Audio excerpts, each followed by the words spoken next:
चलो बेटा देखो, मैंने कुछ एक पीडीएफ भेजी थी तुम्हारे लिए, है ना।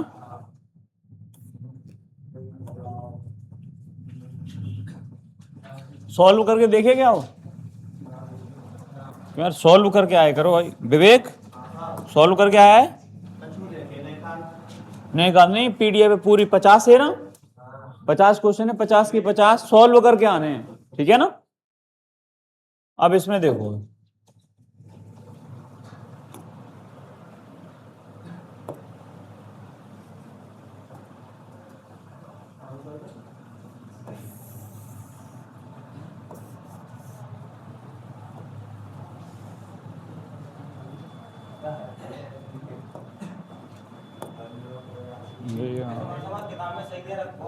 कौन सी में? नहीं वो तो सही है सब। बाम में? अरे वो क्या है, तुम्हारी नीट के लिए थी, वो नीट के लिए थी। अरे तुम्हारे काज मैटर में इतना बताऊंगा कि शायद की बात है, तुम्हें बुक उठाने की जरूरत नहीं पड़ेगी, समझ रहे हैं, बुक उठाने की जरूरत नहीं पड़ेगी। फिजिक्स में तुम्हें ज्यादा बाहर जानो ना है, कुल मिला के बात है, ठीक है। नहीं बायो में भी ना जावे, आज मैंने डीपली क्वेश्चन दिए हैं, ठीक है। अब यहाँ पे देखो लाओ, अरे सब सब कुछ मैटर मिलेगा, पूरा मिलेगा यहाँ पर।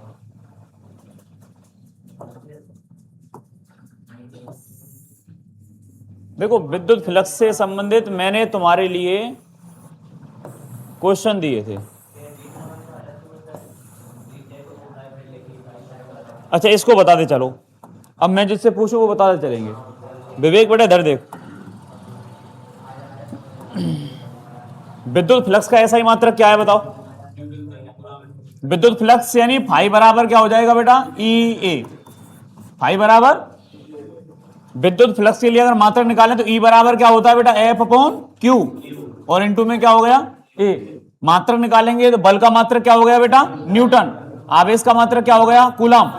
और क्षेत्रफल का मात्रक मीटर स्क्वायर। कौन सा सही है, ठीक है। इसके बाद देखो,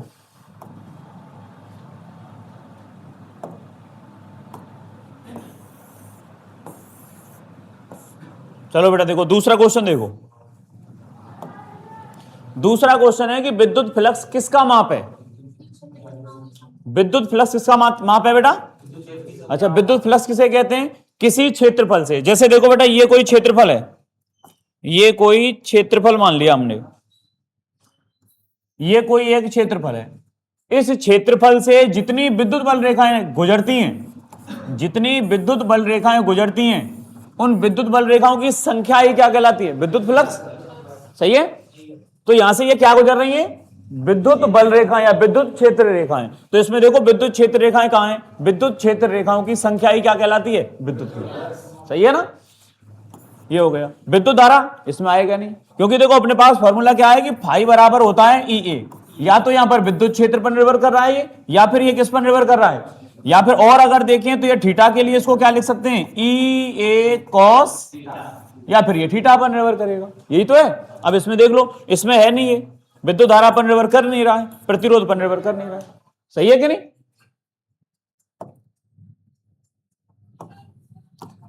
अगला क्वेश्चन देखो, इसको देखो, यदि विद्युत क्षेत्र और क्षेत्रफल सदिश के बीच में कोण कितना हो, 0 डिग्री हो, तो फ्लक्स क्या होगा, ये लो, ठीक है। फाई बराबर क्या हो गया बेटा, ई ए कॉस 0, कॉस 0 का मान 1, इसलिए फाई बराबर क्या हो जाएगा, ई ए। ये हो गया, ई ए हो गया, ठीक है। तुमने पिछले इसमें लैब असिस्टेंट में देखे होंगे, तो बेटा वो क्वेश्चन नॉर्मल आए थे बिल्कुल इस चैप्टर से। इसके बाद देखो बेटा अगला, अगर तुम्हारे कॉन्सेप्ट अगर क्लियर हैं तो कोई परेशानी नहीं आएगी तुम्हें इसमें, ठीक है।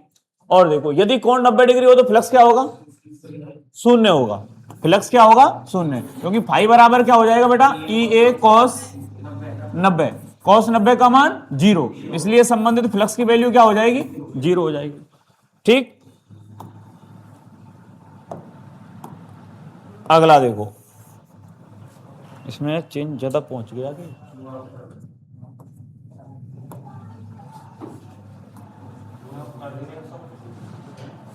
जूम आउट तो हो गया, मैं ये सोच रहा हूँ, चलो ठीक है। इसी में देखो लाओ,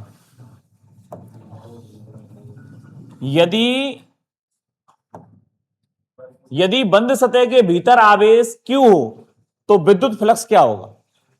यदि बंद सतह के, देखो मैंने बताया था कि जो गाउस का नियम है, ये जो गाउस का नियम है, ये बंद सतह के आकार आकृति पर निर्भर करता नहीं है, ये बंद सतह में उपस्थित आवेश के मान पर निर्भर करता है। बंद सतह के बाहर आवेश कुछ भी दे रखा है, जैसे Q का मान 10 कूलाम दे दिया, 50 कूलाम दे दिया, कुछ भी दे दिया जाए, ये इस पर निर्भर नहीं करता है। इसमें दे रखा है यदि बंद सतह के भीतर आवेश क्या है, Q है, तो संबंधित विद्युत फ्लक्स निकालेंगे तो फाई बराबर क्या होता है बेटा, Q अपॉन एप्सिलॉन नॉट। जितना आवेश होगा वो ऊपर रखेंगे।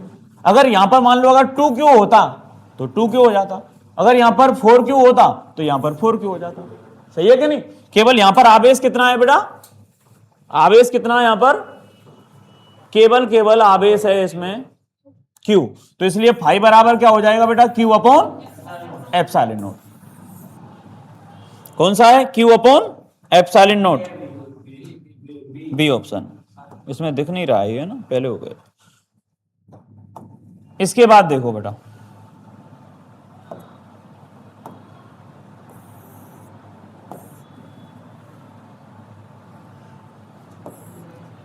इसको देखो लाओ। अब देखो गाउस का नियम आएगा यहां से आगे, है ना।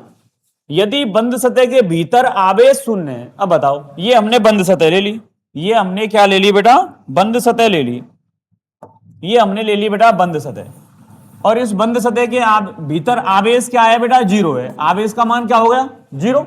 संबंधित विद्युत फ्लक्स देखेंगे तो फाई बराबर क्या हो गया, Q अपॉन एप्सिलॉन नॉट। आवेश की वैल्यू क्या हो गई, जीरो, और जीरो बटे एप्सिलॉन नॉट, जीरो हो गया। संबंधित विद्युत फ्लक्स क्या हो गया बेटा, जीरो हो गया। ठीक है। इसके बाद देखो लाला अगला क्वेश्चन, अब इसको तुम बताओ, इसको तुम बताओ, आवेश संरक्षण। क्योंकि अपने पास जो क्वेश्चन है यहां पर ये दे रखा है बेटा कि गाउस का नियम किस सिद्धांत पर आधारित है। लाला गाउस का नियम क्या कहता है कि जो संबंधित विद्युत फ्लक्स होता है वो Q अपॉन एप्सिलॉन नॉट के बराबर होता है। सही है कि नहीं।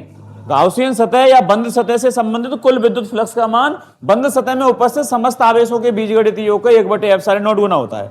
सही है ना। अब इसमें बताओ ये किस पर निर्भर कर रहा है, आवेश पर कर रहा है कि नहीं, और एक माध्यम पर भी निर्भर कर रहा है, यहां पर कर रहा है। अब बताओ ये किस संरक्षण पर, ऊर्जा संरक्षण है नहीं, क्योंकि उसमें ऊर्जा है ही नहीं, केवल क्या आ रहा है, आवेश। अब बताओ देखो आवेश संरक्षण के नियम का पालन करेगा, संवेग इसमें है नहीं, द्रव्यमान संरक्षण है नहीं, आवेश संरक्षण के नियम पर आधारित। सही है।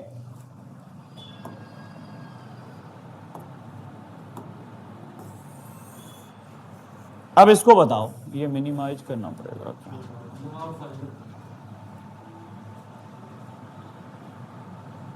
चलो इसको देखो बेटा, बताओ लाओ, यदि सतह विद्युत क्षेत्र के समांतर हो, इसको बताओ। देखो इधर मैं इसको बना के बताता हूं, पहले मैं इसको पहले बना के बताता हूं और इसमें से तुम सेलेक्ट करके बताओ। जैसे हमने ले लिया ललाओ, ये कोई एक क्षेत्र है, ये मान लिया हमने, ये मान लिया हमने कोई क्षेत्र, और यहां से विद्युत क्षेत्र रेखाएं, बेटा इधर देखो ललाओ, ये विद्युत क्षेत्र रेखाएं यहां से इस प्रकार से गुजर रही हैं, गुजर रही हैं। ये विद्युत क्षेत्र की दिशा हो गई ललाओ। क्या कह रहा है, विद्युत क्षेत्र के समांतर है ये।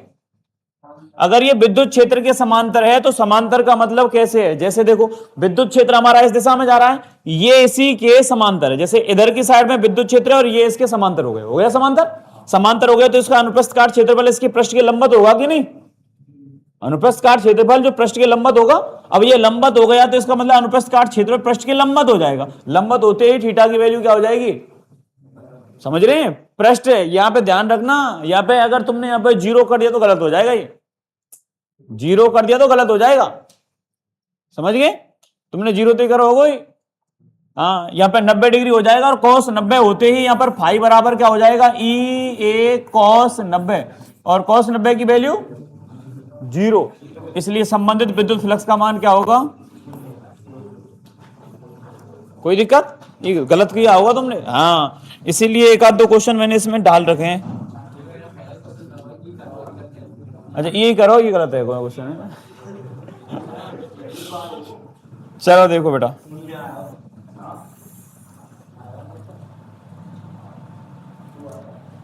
अरे अगर इसमें हमारे कॉन्सेप्ट अगर क्लियर है तो कोई परेशानी आती ही नहीं है इसमें।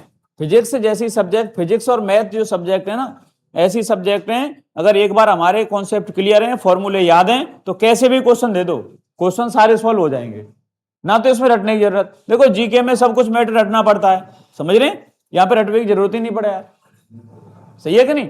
चलो देखो, यदि सतह लंबवत हो, यदि सतह कैसी हो, लंबवत हो। अब इसमें बताओ, यदि सतह लंबवत हो, सतह लंबवत, अब देखो इधर मैं इसी से समझा रहा हूं लाला, यहां से अब देखो, यहां पे थोड़ा सा कंफ्यूज करने वाला क्वेश्चन है ये। अब इससे क्या है, बच्चे कंफ्यूज हो जाएंगे। देखो इधर, ये हमने एक सतह ले ली, ये सतह हमने इस प्रकार से बना दी, ठीक है। अब इसमें देखो, यहां पर हमने इलेक्ट्रिक फील्ड ले लिया बेटा, इस दिशा में ले लिया।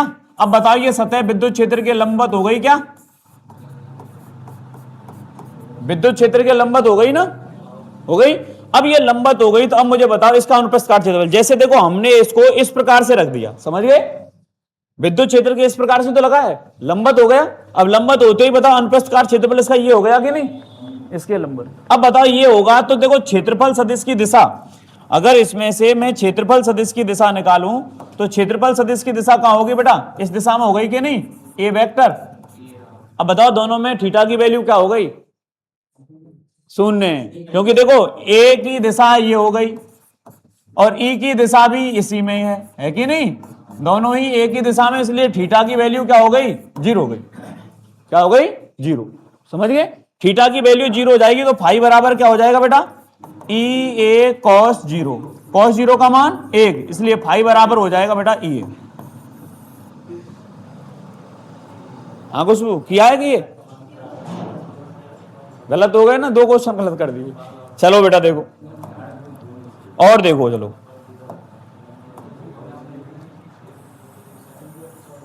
इसको बताओ लाला। हाँ कुणाल बता बेटा, इसमें से गाउस नियम किस सतह के लिए लागू होता है, गाउस का नियम केवल बंद सतह के लिए लागू होता है। हाँ जतिन कोई दिक्कत इसमें, केवल बंद सतह के लिए लागू होता है। तो जो गाउस का नियम है ये बंद सतह के लिए लागू होता है। ये गाउस के नियम से संबंधित एक फैक्ट जरूर आएगा, ठीक है, पेपर में तुम्हें जरूर मिलेगा। गाउस के नियम से संबंधित एक फैक्ट मिलेगा, या फिर एक घन के लिए 4 पॉइंट बताए थे, कोने पर, ठीक है, और एक सतह पर, एक पृष्ठ के मध्य बिंदु पर या केंद्र पर, समझ रहे हैं, ये 4 फैक्टर इनमें से क्वेश्चन जरूर आएगा, या तो गाउस के नियम से संबंधित आ सकता है या फिर उससे आएगा जरूर इसमें से, ठीक है।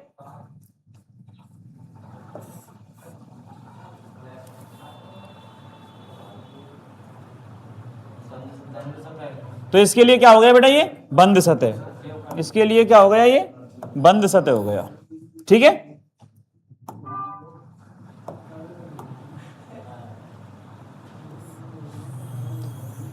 अगला बताओ बेटा, इसको बताओ बेटा, इसको बताओ। यदि बंद सतह के बाहर आवेश, यदि बंद सतह के बाहर आवेश हो, आवेश का मान कुछ भी दे सकता है, जैसे यहां पर आवेश की वैल्यू हमने मान ली कि Q दे रखी है, आवेश क्या हो, Q हो, आवेश क्या हो बेटा, Q हो, तो बताओ निर्भर नहीं करेगा, सही है। नहीं तो सीधा क्या करके आते बेटा, इसको फाई बराबर क्या लिखते हैं, Q अपॉन एप्सिलॉन नोट करके आते, और यहां पे पहले ऑप्शन वही मिलता है, पहले ऑप्शन वही मिलता है। लेकिन यहां पर एक ही बात दे दी, बाहर दे दिया, अगर यहां पर अंदर होता तो ये सही था।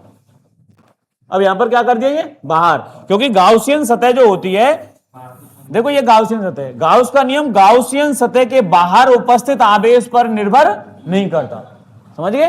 और गाउस का नियम जो होता है सतह के अंदर उपस्थित आवेश पर निर्भर करता है। अब इसके बाहर आवेश जब दे रखा है तो बाहर आवेश होते ही अंदर तो कोई आवेश है ही नहीं, जब अंदर कोई आवेश नहीं है तो Q बराबर 0, इसलिए फाई बराबर क्या हो जाएगा बेटा, Q upon epsilon not. Q की वैल्यू क्या हो गई 0, अब 0 हो जाएगी तो क्या हो गई, संबंधित विद्युत फ्लक्स का मान क्या हो जाएगा, 0 हो जाएगा। कोई परेशानी इसमें?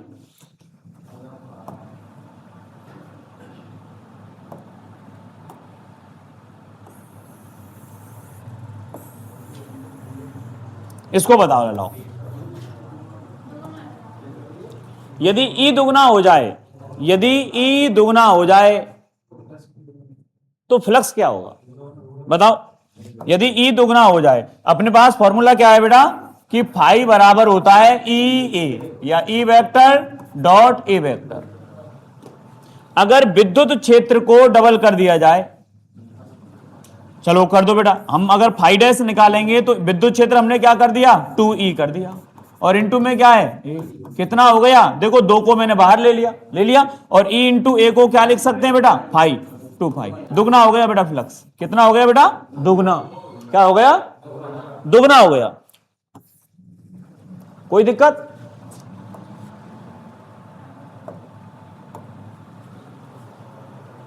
अब देखो चलो अगला, इसको बताओ बेटा, इसमें भी क्यों, क्योंकि ये क्षेत्रफल पर निर्भर कर रहा है, E इंटू ए। अगर ये क्षेत्रफल पर निर्भर करेगा तो फाई बराबर हो गया अपने पास ई ए, क्षेत्रफल दुगना करो बेटा। देखो इस पर तो हमारा कोई परिवर्तन हुआ नहीं है इलेक्ट्रिक फील्ड पर, विद्युत क्षेत्र पर। यहां पर इसको हमने क्या कर दिया 2A कर दिया, 2A कर देंगे तो वही 2 हमने बाहर ले लिया, और E इंटू ए को क्या लिख सकते हैं फाई। तो यहां पर संबंधित विद्युत फ्लक्स, जैसे पहले तो ये था अपने पास, अगर मैं फाई डैश निकालूं तो ये हो जाएगा, तो ये फाई डैश बराबर हो जाएगा अपने पास 2, और ये हो गया फाई, ये भी दुगना हो गया। संबंधित विद्युत फ्लक्स क्या हो गया, डबल हो गया, तो ये भी दुगना हो गया।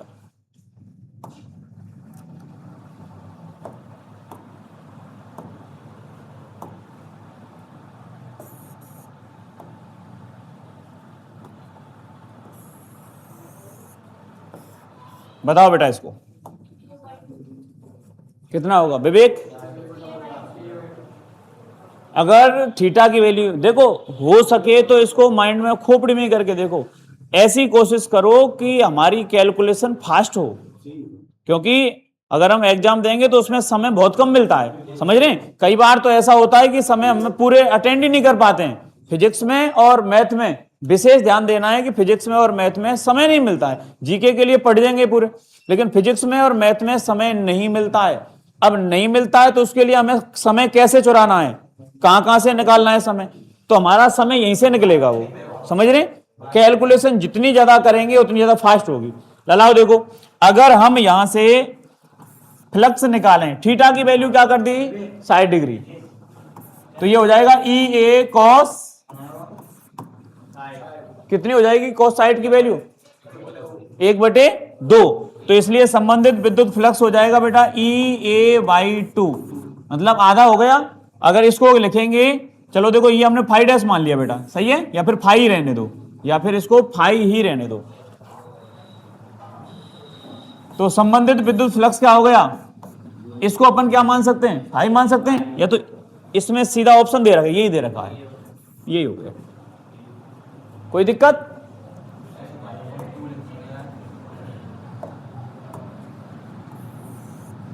लला इसको देखो, खुद कोशिश करो, देखो सारे क्वेश्चन हो जाते हैं, चलो एक आध दो क्वेश्चन है जो नहीं हुआ है, बाकी मैंने 50 क्वेश्चन दिए थे तुम्हारे लिए, है ना। अब इसको बताओ तुम, घन के केंद्र में आवेश Q हो तो कुल विद्युत फ्लक्स क्या होगा। अच्छा क्वेश्चन है ये आने लायक क्वेश्चन है। अभी तो मैंने यहाँ पे एक बताया, अभी घुमाया नहीं है ये, अगर घुमाएंगे तो देखो तुम इसमें कंफ्यूज होंगे। अब इधर देखना, अगर इसी क्वेश्चन को सॉल्व करें, घन के केंद्र में आवेश Q हो, घन के केंद्र में आवेश Q, इसका मतलब हमने ले लिया एक घन, क्या ले लिया बेटा, घन जानते हैं, जैसे हमने एक मान लिया कि ये एक बंद कमरा है ना, बंद कमरा है। अगर ये हमने एक घन ले लिया और घन के केंद्र में कोई हमने एक आवेश रख दिया, यहां पर हमने कोई एक आवेश रख दिया बेटा, इसमें यहां पर हमने एक आवेश रख दिया, केंद्र में रख दिया।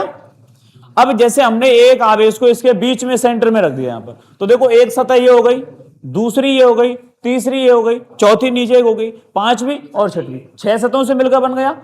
अब यहां पर देखो ये अंदर जब रखा है तो स्वतः ही गिर गया कि नहीं, तो संबंधित विद्युत फ्लक्स निकालेंगे तो फाई बराबर तो हो जाएगा Q अपॉन एप्सिलॉन नॉट। एक बात और आती है इसमें, अगर इसमें अगर ये कह दे, अगर इसमें ये बोल दे बेटा, अगर इसमें ये बोल दे कि जैसे घन के केंद्र में आवेश रखा है तो प्रत्येक फलक से संबंधित विद्युत फ्लक्स क्या होगा, प्रत्येक फलक से संबंधित। लाला देखो इधर मैं अलग से लिख रहा हूं, प्रत्येक फलक से, प्रत्येक फलक से संबंधित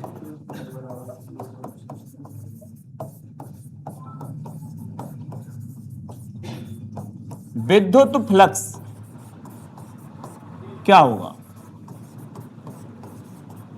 इसी को इस प्रकार से घुमा दिया, प्रत्येक फलक से, कितने फलक हैं बेटा, 6, बेटा 6 का दे देना है भाग, टोटल कितना है 6, तो इसलिए संबंधित विद्युत फ्लक्स फिर आएगा कितना, Q अपॉन एप्सिलॉन नॉट तो होता ही है, लेकिन प्रत्येक फलक से निकालेंगे तो 6 का दे दिया भाग, इसलिए ये हो जाएगा बेटा। इसमें कोई दिक्कत, यहां से इससे कंफ्यूज कर सकता है, प्रत्येक फलक के लिए पूछता है तो जितने फलक होंगे उसका भाग दे देंगे, सही है।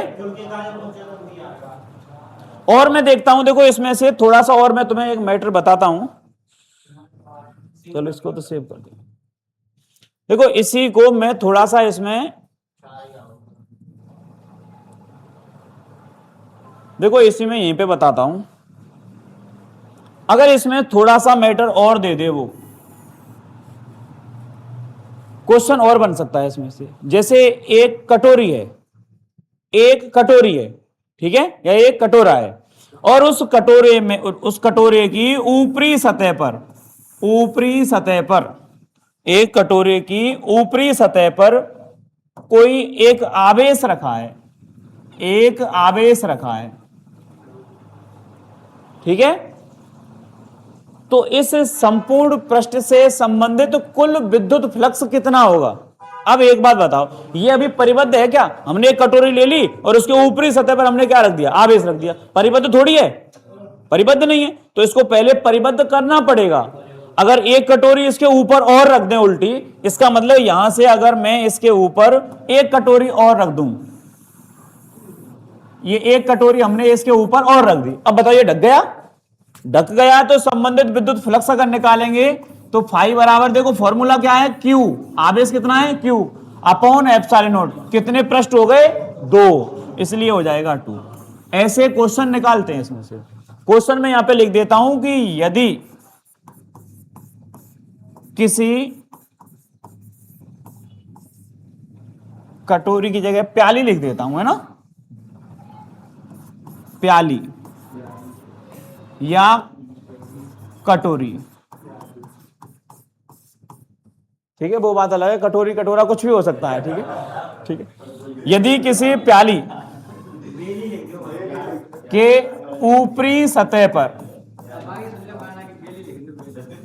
हाँ, ऊपरी सतह पर आवेश Q रखा है, तो संपूर्ण पृष्ठ से, तो संपूर्ण पृष्ठ से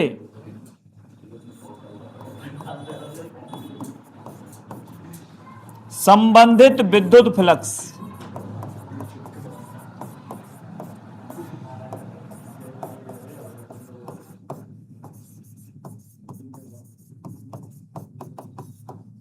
कर सकते हैं। बाकी का मैंने यहां पे नोट कर दिया है, बाद में और अगर लिखे हैं तो इन्हें विवेक और ये बेटा सब ऐसे पॉइंट ने नोट कर लिया करो, जो बढ़िया बढ़िया जो तुम्हें पॉइंट दिख रहे हैं ना यहाँ पे, ऐसे क्वेश्चन आ सकते हैं, मैंने इस वजह से अलग से लिखा दिया है यहाँ पर, ठीक है। ये पॉइंट नोट करने लायक है तुम्हारे लिए बेटा, तुमने ये पढ़े नहीं है, तुमने ये पढ़े नहीं है, तुम्हारे उसमें है नहीं, हटा दिए, तो ये क्या है अलग से आया है, ये पहले थे ये, अब हटा दिए कुछ मैटर, बहुत सारा मैटर हटा दिया है, अभी तो इसमें लॉजिक गेट आएंगे, ठीक है ना। लिखो बेटा, इसको नोट करो। हाँ अंकल, ले में क्लास, दोबारा मतलब तो भेजो ना मैंने करो, एक घंटे में तैयार कर देता हूँ। और बात दोबारा यार चैप्टर क्या है, थोड़ा अभी तो लाइट करा देते हैं लाइटली, उसके बाद फिर डीपली कराते हैं दोबारा।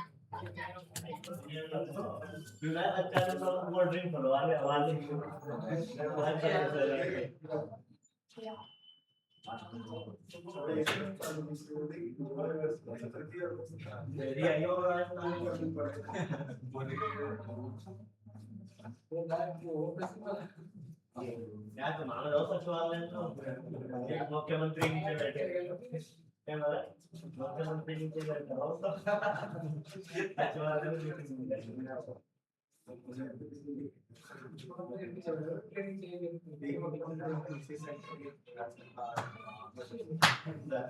बढ़िया रैंक किया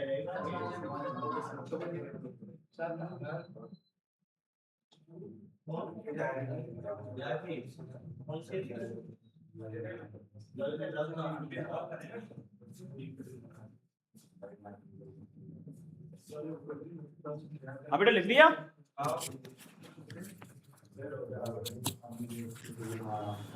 लिख लिया बेटा ये?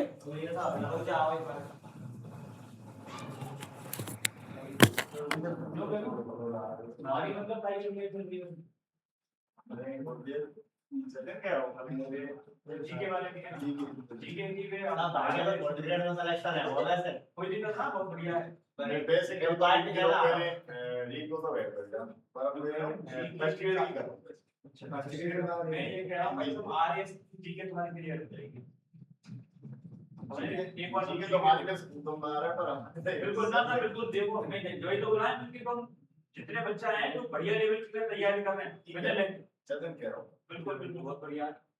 इतने तो ना जाने सब कुछ ना जाने, कोई दिक्कत नहीं है। काफी अभी आया भी कर रहा हूं, ये डायरेक्टर के नाम कॉन्फिडेंट है यार, बहुत बढ़िया। जो कोई छुट्टी है सब पार्ट के रखो। तुम्हारी कैसी चल रही है? आपने आपने क्या दिया समोसा लेवल में? चलो जो जोइन कर दिया साइंस साइंस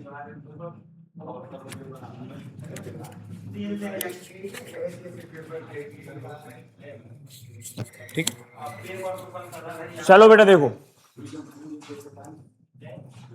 ठीक है, बाकी की ये पीडीएफ मिल जाएगी तुम्हें। अगर ऐसी कोई दिक्कत आती है तो दूसरे दिन डिस्कस कर लिया करो। कोई भी टॉपिक अगर समझ में नहीं आता है तो आके शुरू में डिस्कस कर लिया करो, ठीक है। लास्ट में भी पूछ सकें, कोई दिक्कत नहीं है, कभी भी पूछ सकते हैं, क्लास में पूछ सकें, कोई परेशानी ना यहाँ पे, ठीक है। कोई परेशानी? चलो बेटा,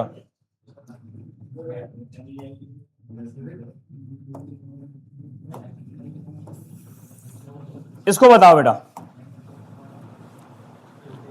प्रत्येक फलक से, अच्छा ये क्वेश्चन वही था, क्वेश्चन वही था, कौन सा? घन वाला, कि एक घन है, घन के केंद्र में आवेश रखा है, घन के केंद्र में आवेश रखा है। जैसे ये घन है और घन के केंद्र में कोई एक आवेश रख दिया बेटा, हमने घन के केंद्र में एक आवेश रख दिया। जो मैंने क्वेश्चन तुम्हें बताया था ना उसी में पहले, वही क्वेश्चन है। देखो साइड में जो अभी बताया था कि एक घन है, घन के प्रत्येक फलक से संबंधित फलक, यानी आवेश यदि इसके केंद्र में रखा हो तो प्रत्येक फलक, कितने फलक हैं? 6 फलक हैं, तो प्रत्येक फलक से संबंधित हम क्या करेंगे बेटा?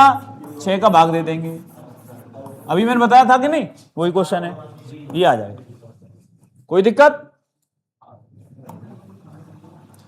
लला कोशिश ये करो कि टॉपिक हमारे यहीं पर क्लियर हो जाएं, समझ रहे हैं? किसमें?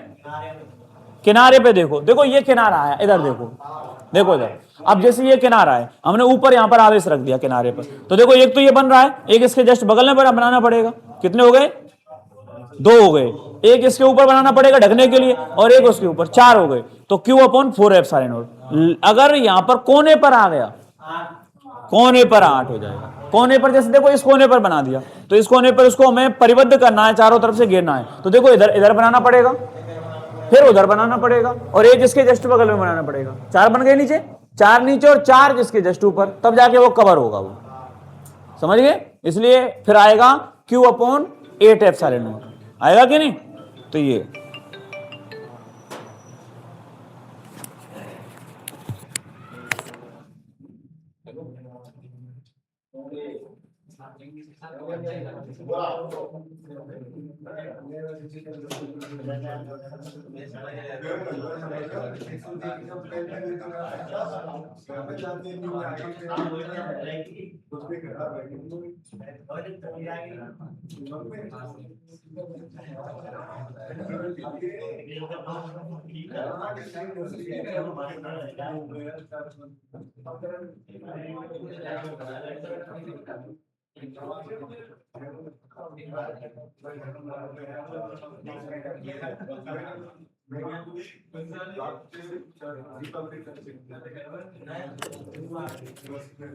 हाँ बेटा, अब इसमें देखो, तो बताओ अगर यहां पर कोने पर हो तो क्या होगा? आवेश यदि कोने पर हो तो कितना आएगा? यदि आप कोने के लिए कितना आएगा? जैसे देखो ले लाओ, ये बना दिया मैंने, एक घन ले लिया, ये हमने एक घन ले लिया, और घन के कोने पर एक आवेश रख दिया हमने। लला इस कोने पर रख दिया हमने आवेश, रख दिया आवेश कोने पे। अब क्या करेंगे? एक तो इसके जस्ट बगल में बनाना पड़ेगा, मतलब पीछे की तरफ बनाना पड़ेगा। एक इसके यहां पर बनाना पड़ेगा, इधर एक यहां पर बनाना पड़ेगा, एक, अच्छा अलग कलर लेते हैं, एक यहां पर बनाना पड़ेगा कि नहीं? ये बन गया, एक, दो बन गए, दो इसके जस्ट पीछे, चार हो गए, चार के ऊपर चार, कितने हो गए? 8। इसलिए संबंधित विद्युत फ्लक्स होगा फाई बराबर Q अपॉन 8 एप्सिलॉन नॉट। समझ गए? बाकी का मैंने पहले ये ट्रिक से मैंने करा दी है तो मैं ये, ठीक है, ये आ जाएगा इसमें, ठीक है।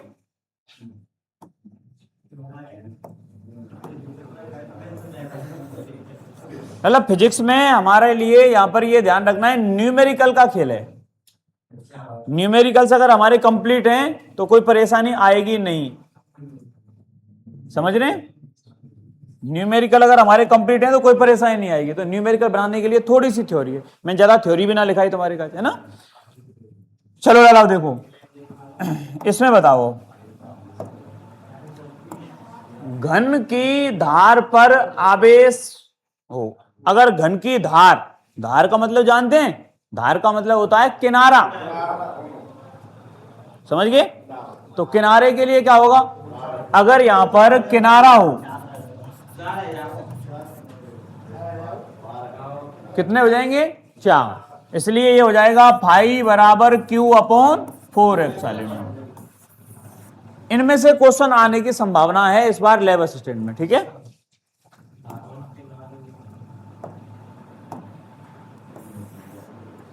चलो बेटा देखो,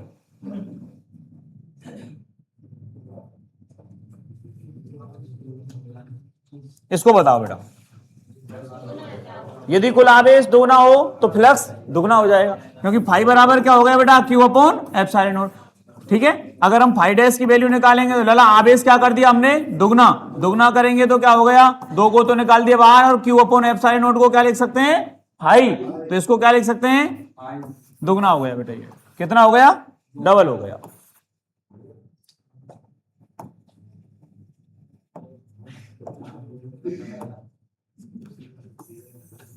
इसको बताओ ले लाओ,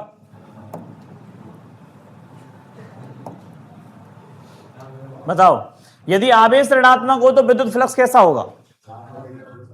ऋणात्मक होगा। यदि आवेश कैसा है? ऋणात्मक है, तो विद्युत फ्लक्स भी कैसा होगा? ऋणात्मक होगा। ऋणात्मक हो गया।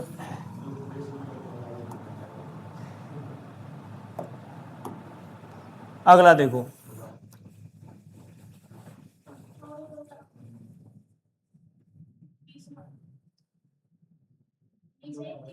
इक्कीसवां, अच्छा नीचे है। चलो इसको बताओ बेटा, विद्युत फ्लक्स किससे संबंधित है? ये दोबारा तो नहीं आ गया? डबल, डबल नहीं है, अच्छा ये हो गया। इसके बाद हाँ आंसर तो यही था, हाँ आंसर तो याद हो गए हमें।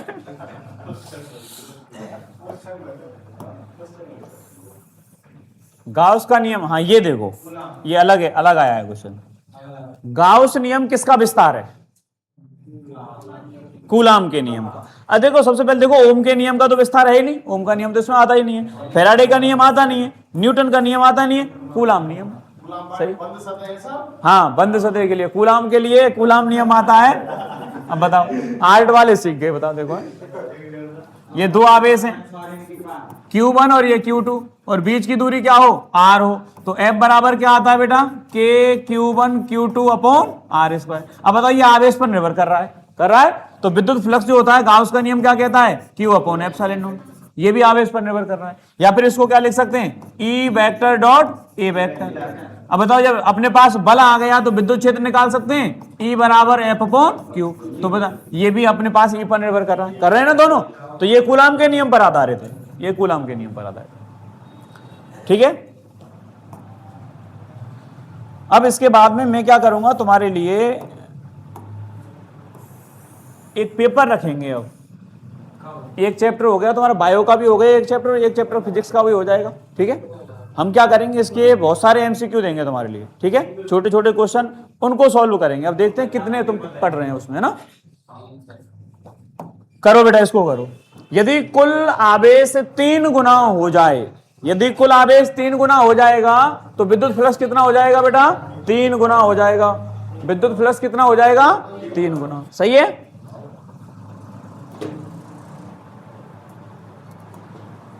अगला देखो बेटा, ये अपसेट से हो रहे हैं, इसको बताओ बेटा। हाँ ला इसको बताओ बेटा,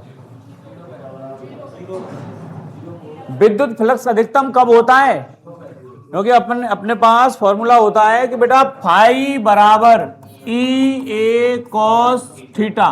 थीटा की वैल्यू क्या रखें कि ये अधिकतम आए? देखो थीटा का मान अगर 90 रख दिया तो कॉस 90 की वैल्यू 0 हो जाएगी, इसलिए थीटा का मान हमने यहां पर क्या रखना पड़ेगा 0, कॉस 0 का मान 1, इसलिए ये वैल्यू आएगी ई ए, और ये वैल्यू जो आएगी ये कैसी होगी अधिकतम।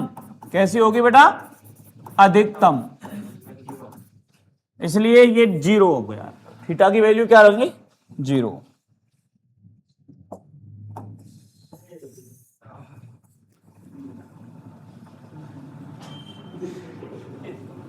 हाँ बेटा इसको बताओ, बताओ बेटा इसको, फ्लक्स न्यूनतम कब होता है? विद्युत फ्लक्स न्यूनतम कब होता है 90 डिग्री पर। देखो अगर इसमें 90 की जगह अगर 180 होता तो वो ऑप्शन सही था, माइनस में होता वो। समझ गए कि नहीं? जैसे अगर इसकी वैल्यू अगर हम यहां पर फाई बराबर क्या हो जाएगा ई ए कॉस 180, और कॉस 180 का मान माइनस है, इसलिए ये हो जाएगा माइनस का ई ए होता। ये बिल्कुल क्या हो जाएगा बेटा मिनिमम, बिल्कुल मिनिमम हो गया, मिनिमम हो गया। सही है, तो अगर यहां पर 90 ना होके अगर इस जगह पर क्या होता 180 तो वो ऑप्शन सही था। फिर समझ रहे? अब यहां पर किसके लिए 90 पर 0 हो जाएगा। सही है, ऑप्शन के अनुसार ही। ठीक है, इसको बताओ लाओ। गाउस सतह होती है, काल्पनिक होती है, वास्तविक होती है, धातु की होती है, चालक होती है। काल्पनिक होती है। कैसी होती है? काल्पनिक होती है। ठीक है, वैसे लालाओ यहां पे ये देखियो जो गाउस का जो नियम होता है ये बंद सतह के लिए लागू होता है। और बंद सतह कैसी ली जाती है बेटा? बंद सतह कैसी ली जाती है? धात्विक ली जाती है। समझ रहे हैं? अगर तुमने पढ़ा है तो कौन सा नियम वो पढ़ा है तुमने? देखो जैसे एक अनंत लंबाई के रेखीय आवेशित चालक तार के कारण, वैसे देखो इसमें केवल कल्पना की जाती है, वैसे आंसर तो काल्पनिक ही है।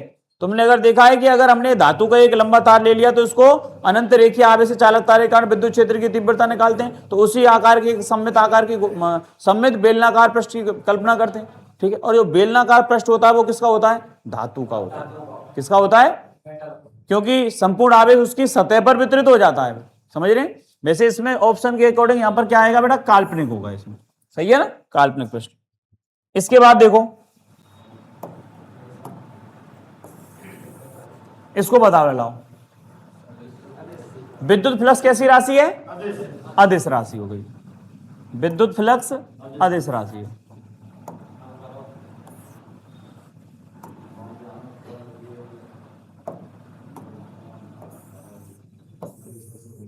हाँ लाला, इसको बताओ, क्षेत्रफल सदिश की दिशा कैसी होती है? क्षेत्रफल सदिश की दिशा कैसी होती है? सतह के लंबवत होती है, समांतर होती है, यादृच्छिक होती है, विपरीत होती है? सतह के लंबवत होती है। सतह की कैसी होती है बेटा? लंबवत होती है। ये हो गया।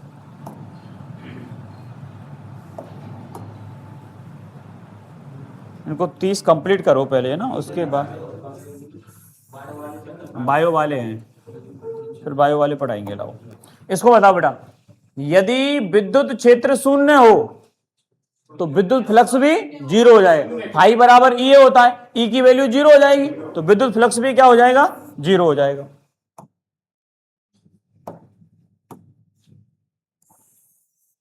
इसको बताओ बेटा, गाउस नियम लागू होता है स्थिर विद्युत क्षेत्र पर, गतिशील विद्युत क्षेत्र पर, चुंबकीय क्षेत्र पर, धारा पर। देखो धारा पर निर्भर करता है क्या? नहीं करता। अच्छा एक बार बताओ, E बराबर क्या होता है? Q upon epsilon not. ना गतिशील अगर हो गया तो चुंबकीय क्षेत्र उत्पन्न होगा, विद्युत क्षेत्र भी होगा। स्थिर आवेश के लिए कार्य करता है। किसके लिए? स्थिर विद्युत क्षेत्र के लिए। ये है, क्योंकि गतिशील के लिए तो चुंबकीय क्षेत्र बन जाएगा। अब बताओ, अगर गतिशील होगा तो ये वाला और ये वाला दोनों ऑप्शन मिल रहे हैं, और ये वाला दोनों नहीं, फिर तीनों मिल रहे हैं। अगर आवेश गतिमान होगा तो धारा प्रवाहित होगी, होगी, क्योंकि आवेश के प्रवाह की दर ही विद्युत धारा कहलाती है। तो तीनों ऑप्शन एक साथ मिल गए। अगर तुम नहीं भी पहचान पाए तो देखो, यहां पर गतिशील अगर आवेश होगा तो चुंबकीय क्षेत्र होगा, चुंबकीय क्षेत्र हो रहा है, धारा प्रवाहित होगी। तो तीनों ऑप्शन तो एक जैसे मिल रहे हैं, ये अलग मिल रहा है। मिल गया? आवेश कैसा है? स्थिर है, तो इसलिए ये सही है इसमें। ठीक है, कोई दिक्कत? 30 मैंने कराती है ना, इसके बाद में थोड़ा देखेंगे, बाद में देख लेंगे। बायो वाले क्लास ले लेते हैं पहले, है ना।